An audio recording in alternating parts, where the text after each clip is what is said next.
Assalamualaikum warahmatullahi wabarakatuh. Perkenalkan, saya Inga Miranda. Di sini saya akan menjelaskan tentang asuhan keperawatan pada perempuan dengan masalah ginekologi, yaitu herpes simplex 2. Langsung saja, pengkajian keperawatan identitas. Nama Nyonya S, usia 19 tahun, jenis kelamin perempuan, agama Hindu, pekerjaan ibu rumah tangga, alamat Jalan Manggis, Sleman, Yogyakarta. Tanggal masuk rumah sakit 5 Juni 2017, diagnosa medis herpes genitalia. Keluhan utama yaitu mengeluh adanya bintil-bintil di daerah kemaluan pasien. Riwayat penyakit sekarang, pasien mengeluhkan adanya bintil-bintil berukuran kecil, berisi cairan bening disertai warna kemerahan, dan di sekitarnya terasa nyeri, kemudian semakin membesar dan keruh hingga keluar nanah dan semakin nyeri apabila disentuh. Pasien juga mengeluhkan adanya demam ketika bintil tersebut muncul, sakit kepala, lemas, dan pegal-pegal. Kemudian saat berkemih terasa panas.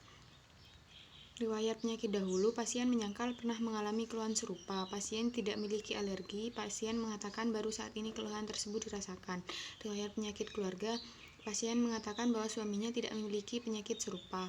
Namun, sang suami bekerja sebagai buruh bangunan dan sering melakukan perjalanan keluar kota untuk pekerjaan tersebut. Pengkajian 11 pola Gordon.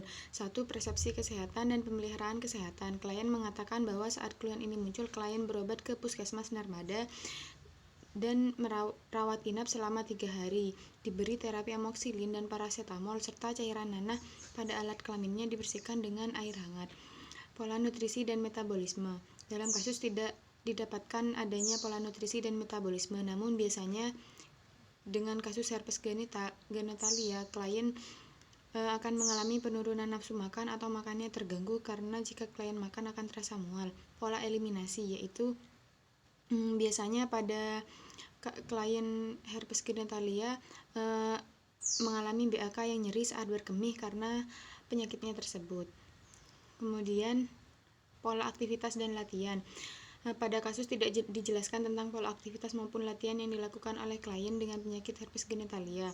Pola tidur dan istirahat, biasanya dengan penyakit ini klien akan terjadi gangguan susah tidur dikarenakan nyeri dan rasa gatal yang dideritanya. Pola fungsi kognitif dan perseptual, berhubungan dengan tingkat pendidikan seorang wanita yang baru menikah dan berhubungan dengan pengetahuannya terkait penyakit yang mungkin terjadi saat telah menjalin hubungan seksual bersama pasangannya, serta risiko yang kemungkinan akan muncul. Persepsi diri, pada kasus tidak dijelaskan mengenai pola persepsi diri pada klien dengan penyakit herpes genitalia.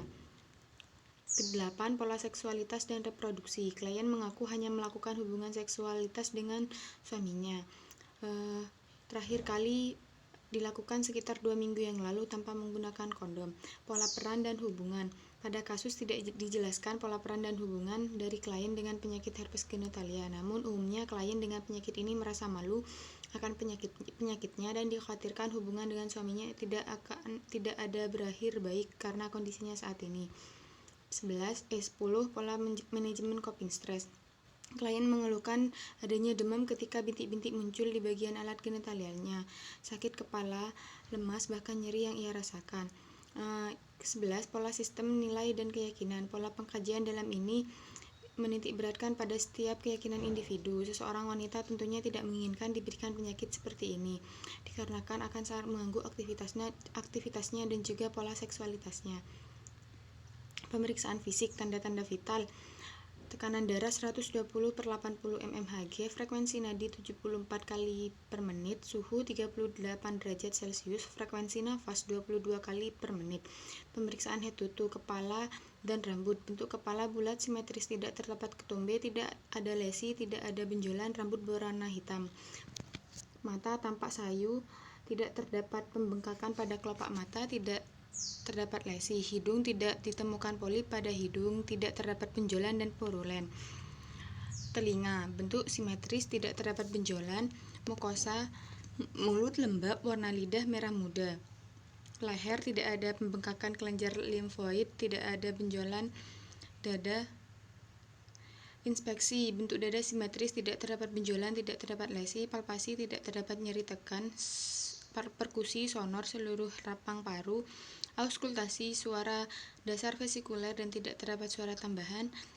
8. Abdomen. Tidak terdapat benjolan, peristaltik usus 10 kali per menit, perut terasa kaku dan tegang. Ekstremitas atas simetris, tidak ada kelainan dan refleks normal. Ekstremitas bawah simetris, tidak ada kelainan dan refleks normal. Anusnya tidak terdapat hemoroid. Genitalia pada labia mayora tertampak vesikel berisi cairan serupulen dan ulkus dangkal tertutup cairan purulen. Dasar eritema berbatas tegas, berbentuk bulat, multiple, berkelompok, diskrit pada daerah alat kelamin, serta seri dan hangat pada perabaan. Pemeriksaan penunjang dilakukan pewarnaan gram, ditegakkan melalui pemeriksaan klinis yakni G2P1A0HO selama 32-33 minggu dengan herpes genitalis. Pewarnaan gram yang dilakukan untuk mencari koinfeksi bakteri dan untuk menyingkirkan diagnosis banding chancroid.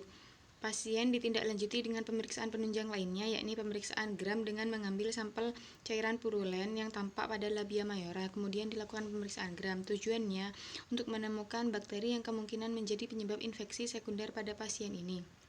Pengobatan yaitu diberikan asiklovir 5 kali 200 mg selama 7 hari per olar, paracetamol 3 kali 500 mg jika nyeri, dan vitamin B kompleks 1 kali sehari. Secara non-medikamentosa, pasien dijelaskan untuk tidak berhubungan seksual sementara waktu, dan mengedukasi pasien untuk membujuk pasangan seksualnya untuk melakukan pemeriksaan yang sama, dan melakukan konsultasi ke bagian obstetri dan ginekologi. Terapi meliputi penggunaan tablet aciclovir 400 mg 3 kali sehari atau tablet aciclovir 200 mg 4 kali sehari, minggu 36 sampai melahirkan, dan kultur virus pada sekret vagina dari minggu ke-36 kehamilan dibutuhkan. Penggunaan aciclovir dengan dosis 200 mg 2 kali sehari. Pada keadaan di mana tidak terdapat lesi klinis, herpes terapi hasil kultur positif, sektio kaisar dibutuhkan untuk terminasi kehamilan. Selanjutnya analisa data. Yang pertama yaitu hari Senin tanggal 5 Juni 2017 ditemukan data penunjang. Satu klien mengatakan terdapat adanya bintil-bintil berukuran kecil berisi cairan bening disertai warna kemerahan di sekitarnya dan terasa nyeri. 2. Ketika bintil-bintil membesar dan kemudian keluar nanah dan semakin nyeri apabila disentuh atau terkena gesekan. Data objektif yaitu terlihat bintil yang membesar dan keruh hingga keluar nanah pada alat kelamin. Adanya kemerahan di sekitar alat kelamin. Kemungkinan etiologi yaitu bintil-bintil berisi cairan bening disertai kemerahan, kemudian terasa nyeri saat disentuh dan terkena gesekan, kemudian keluar nanah yang keruh pada daerah kemaluan sehingga terjadi kerusakan integritas kulit. Masalahnya yaitu kerusakan integritas kulit. Selanjutnya yang kedua, data subjektif. Klien mengatakan terdapat adanya bintil-bintil berukuran kecil berisi cairan bening disertai warna kemerahan di sekitarnya dan terasa nyeri. 2. Ketika bintil membesar dan kemudian keruh, klien keluar nanah dan semakin nyeri apabila disentuh atau terkena gesekan. DO-nya yaitu klien terlihat lemas. Kemungkinan etiologi bintil-bintil berisi cairan bening disertai kemerahan, keluar nanah yang keruh pada daerah kemaluan, kemudian saat disentuh atau terkena gesekan akan terasa nyeri sehingga terjadi nyeri akut. Masalah yang diambil yaitu nyeri akut. Yang ketiga, DS-nya klien mengatakan terdapat bintil-bintil berukuran kecil berisi cairan yang disertai warna kemerahan di daerah kemaluannya. Selanjutnya, klien mengatakan saat berkemih terasa panas. Klien mengatakan akan mengalami demam ketika bintil tersebut muncul dan klien juga merasa sakit kepala. DO-nya klien terlihat lemas. Kemungkinan etiologi, klien mengalami demam ketika bintil muncul, terdapat bintil kecil yang berisi cairan disertai warna kemerahan, terasa panas saat berkemih sehingga klien mengalami sakit kepala. Masalah yang diambil yaitu hipertermia. Yang keempat yaitu DS-nya klien mengatakan bahwa suaminya bekerja sebagai buruh bangunan dan sering melakukan perjalanan keluar kota untuk pekerjaan tersebut. DO-nya keluar nanah pada bagian alat kelaminnya. Kemungkinan etiologi, suami klien bekerja sebagai buruh bangunan dan sering keluar kota untuk pekerjaannya sehingga terdapat nanah yang keruh di daerah alat kelaminnya. Masalah yang diambil yaitu resiko infeksi. Terima kasih. Sekian penjelasan dari saya. Apabila terdapat salah kata, mohon dimaafkan.